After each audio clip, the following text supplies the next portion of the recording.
बिस्मिल्लाहिर्रहमानिर्रहीम। अस्सलामुअलैकुम। My name is तुबा Zulfikar और आज हम लोग स्टार्ट करेंगे 9th क्लास का 3rd चैप्टर का 3rd लेक्चर। जैसा कि हम लोगों ने लास्ट लेक्चर अपना ख़त्म किया था 5 किंगडम क्लासिफिकेशन पे। 5 किंगडम क्लासिफिकेशन में हमारी बहुत सारी ऐसी प्रॉब्लम्स थी जो ऑर्गेनिज्म को क्लासीफाई करते हुए होती हैं, वो सॉल्व हो गई थी। मतलब साइंटिस्ट ने 5 किंगडम क्लासिफिकेशन में मेजॉरिटी ऑफ ऑर्गेनिजम्स को क्लासीफाई कर लिया था। लेकिन अभी भी एक प्रॉब्लम थी, वो थी वायरसेस को लेकर कि वायरसेस का स्टेटस क्या है, क्या वो लिविंग ऑर्गेनिजम्स हैं, क्या वो नॉन लिविंग ऑर्गेनिजम्स हैं, कि उनको किस किंगडम में क्लासीफाई किया जाए। अभी तक इस इशू को रिजॉल्व नहीं किया गया इस इशू को। तो अब हम देखते हैं कि क्या ऐसे पॉइंट्स थे जिसकी वजह से वायरसेस का अभी तक कोई प्रॉपर स्टेटस नहीं है।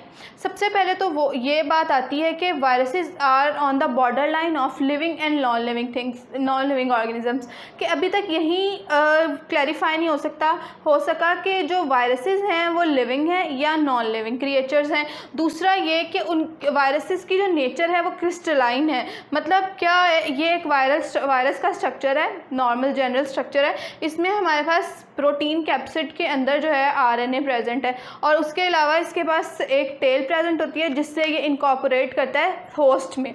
सेकेंडली ये बात आती है कि वायरस जो है वो ए सेलुलर है, इनकी कोई भी ऑर्गेनाइजेशन सेलुलर ऑर्गेनाइजेशन नहीं होती, ना यूनिसेलुलर्स हम कह सकते हैं, मल्टी सेलुलर या कॉलोनियल, या ये किस तरह रहते हैं ये अभी तक नहीं पता। दूसरा, इसके अंदर जो लिविंग करेक्टर्स थे, ये तो हो गया ना नॉन लिविंग करेक्टर के क्रिस्टलाइन नेचर है, क्रिस्टल लाइक नेचर है कि ये हमें पता ही नहीं चलता कि ये लिविंग है या नॉन लिविंग है। उसके बाद हमारे पास आ जाते हैं कुछ ऐसे करेक्टर्स जो सिर्फ लिविंग ऑर्गेनिजम्स में होते हैं लेकिन वायरसेस भी उसको शो कर रहे हैं। जैसे इस क्या पोजेस करेंगे, आरएनए या डीएनए प्रेजेंट होगा इसके अंदर। क्यों होगा? ताकि ये रेप्लिकेट कर सकें। फिर वायरसेस जो है वो किस में इन केस होंगे, प्रोटीन केस प्रेजेंट होगा। उसके बाद ये रिप्रोड्यूस करते हैं लिविंग सेल्स के अंदर।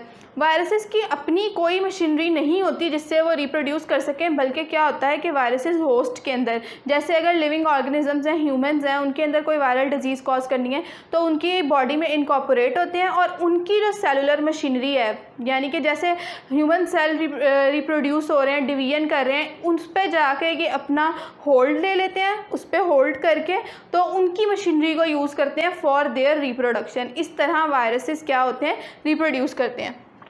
फिर हमारे पास आता है कि वायरसेस जो हैं वो नंबर ऑफ़ डिजीज़ कॉज कर रहे हैं। वायरल डिजीज़ बहुत सारी हैं, जैसे कि आजकल जो कॉमन डिजीज़ हम सुन रहे हैं बहुत ज़्यादा, वो है कोविड-19, यानी कि कोरोना वायरस है। कोरोना एक वायरस का नाम है जो डिज़ीज़ कॉज कर रहा है। ये एक पूरी फैमिली है बेसिकली, कोरोना जो डिज़ीज़ कॉज कर रही है, वायरल डिज़ीज़ कॉज कर रही है। उसके बाद हम देखते हैं कि वायरसेस को अभी तक 5 किंगडम क्लासिफिकेशन में कहीं कोई जगह नहीं मिली। Then comes prions and viroids. ये जो दो वर्ड्स हैं, इनकी डेफिनेशंस बहुत ज़्यादा पूछी जाती हैं पेपर्स में। बेसिकली क्या है, ये भी वायरसेस हैं लेकिन prions are only made up of proteins and this contain a cellular RNA. RNA present होगा सिंगल स्ट्रैंडेड और वो किस फॉर्म में होगा, सेलुलर। और ये जो दोनों हैं ये क्या करते हैं, both these cause infectious diseases in plants. ये दोनों किसकी कॉज बनते हैं, प्लांट्स के अंदर इन्फेक्शियस डिजीजेस की। फिर हमारे पास इसी चैप्टर में एक बहुत इंपॉर्टेंट टॉपिक आता है, दैट इज़ बायोनोमियल नोमेनक्लेचर।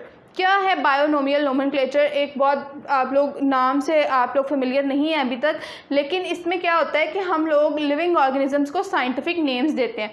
हमने जैसे पीछे डिस्कस किया था कि पूरा क्लासिफिकेशन के genus, species, class, order, phylum, taxa, ये सब हमने डिस्कस किए थे। इसके बाद अब किसी भी ऑर्गेनिज्म को एक साइंटिफिक नेम देने की ज़रूरत पड़ती है।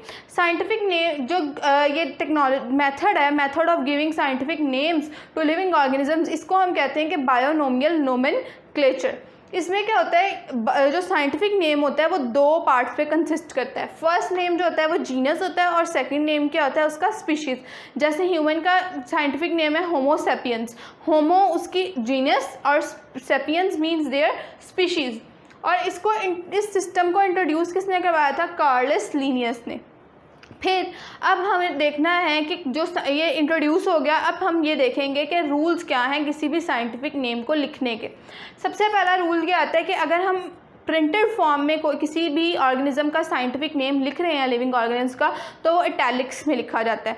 और अगर हम हैंड रिटन लिख रहे हैं तो क्या किया जाता है, उसको अंडरलाइन कर लिया जाता है। जो भी साइंटिफिक नेम होगा किसी लिविंग ऑर्गेनिज्म का, उसको अंडरलाइन कर दिया जाता है। Then comes generic name always begins with the capital letter. जो जेनेरिक नेम होगा, ये जेनेरिक नेम है एलियम, जिसको क्या करेंगे, ये ए कैपिटल होगा और जो स्पीशीज़ का नेम होगा वो स्मॉल लेटर से स्टार्ट होगा।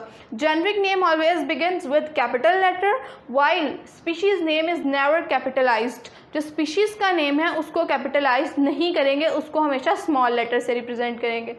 Initials for genus for example, अब क्या होता है कि पूरा नेम नहीं लिखा जाता अक्सर बुक्स में, कि अगर हम बार बार रिपीट कर रहे हैं, एक हमारे पास बैक्टीरिया है एस्ट्रीचिया कोलाई, अब इसका पूरा नाम एस्ट्रीचिया कोलाई है, लेकिन हम क्या कर सकते हैं कि इसका जो जीनस नेम है ना, उसके सिर्फ इनिशियल को यूज़ करें। मतलब एस्ट्रीचिया है तो उसका E.कोलाई, तो ये भी एक मेथड है ऑफ राइटिंग है साइंटिफिक नेम। फिर हमारे पास सिग्निफिकेंस आती है। साइंटिफिक नेम्स की ज़रूरत क्यों पड़ी? बहुत सारे और नेम्स हैं उसको यूज़ कर सकते हैं। क्या हुआ कि अगर कॉमन नेम्स देखे जाएं, कॉमन नेम्स के अगर भी किसी भी ऑर्गेनिज्म का आम ज़बान में मतलब अकॉर्डिंग टू रीजन ऑर्गेनिजम्स को या किसी भी चीज़ को जो नाम दिए जाते हैं वो प्रॉब्लम क्रिएट कर सकते हैं। मसलन अगर हमारे पास अनियन है, इंग्लिश में उसको अनियन कहेंगे, कहीं पे उसको गंडा कहते हैं, वसल, और भी बहुत सारे नाम हैं। इसी तरह अगर क्रो को देखा जाए, क्रो भी कहते हैं उसको, रेवन भी कहते हैं, ब्लैक बर्ड भी कहते हैं। अब ये डिफरेंट कंट्रीज़ और डिफरेंट रीजन में हर किसी ऑर्गेनिज्म का डिफरेंट नेम से उसको इंट्रोड्यूस करवाया जाता है। लेकिन क्या साइंटिफिक जो नेम्स हैं उन्होंने इस प्रॉब्लम को सॉल्व कर दिया कि ऑल ओवर द वर्ल्ड अगर हम कहेंगे ना होमो सेपियंस, तो इट मीन्स के we are talking about humans.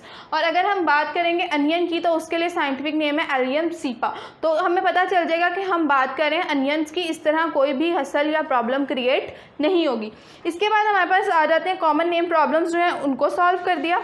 दूसरा ये कि हैव नो साइंटिफिक बेसिस, जो कॉमन नेम्स होते हैं उनकी कोई भी साइंटिफिक बेसिस नहीं होती। थर्ड, इससे कन्फ्यूजन्स दूर हो जाती हैं कि ऑल ओवर द वर्ल्ड अगर किसी नेम को लेके कोई कन्फ्यूजन है तो साइंटिफिक नेम उसको रेडिकेट कर देता है, उसको ख़त्म कर देता है। तो हमने देखा कि बायोनोमियल नोमेनक्लेचर क्या है कि giving scientific name to different living organisms. अब यहाँ पे कुछ कॉमन नेम्स हैं, जैसे कि हमारे पास अनियन है तो उसका साइंटिफिक नेम है एलियन सीपा। कॉमन सी स्टार आप लोगों को पता है, उसका नेम है एस्ट्रारिस रूबेंस। और हॉर्स क्रो, क्रो को कहेंगे कॉर्विस स्प्लेंड्रेंस। तो ये कुछ कॉमन साइंटिफिक और कॉमन नेम है कुछ ऑर्गेनिजम्स के। ये हमने यहाँ तक बायोनोमियल नोमेनक्लेचर देखा। हमारा आज का लेक्चर यहीं ख़त्म हुआ। इस वीडियो को लाइक करें, चैनल को सब्सक्राइब करें और बेल आइकन को प्रेस करें। और कोई भी क्वेश्चन या क्वेरी हो तो कमेंट बॉक्स में कमेंट करें। Thank you.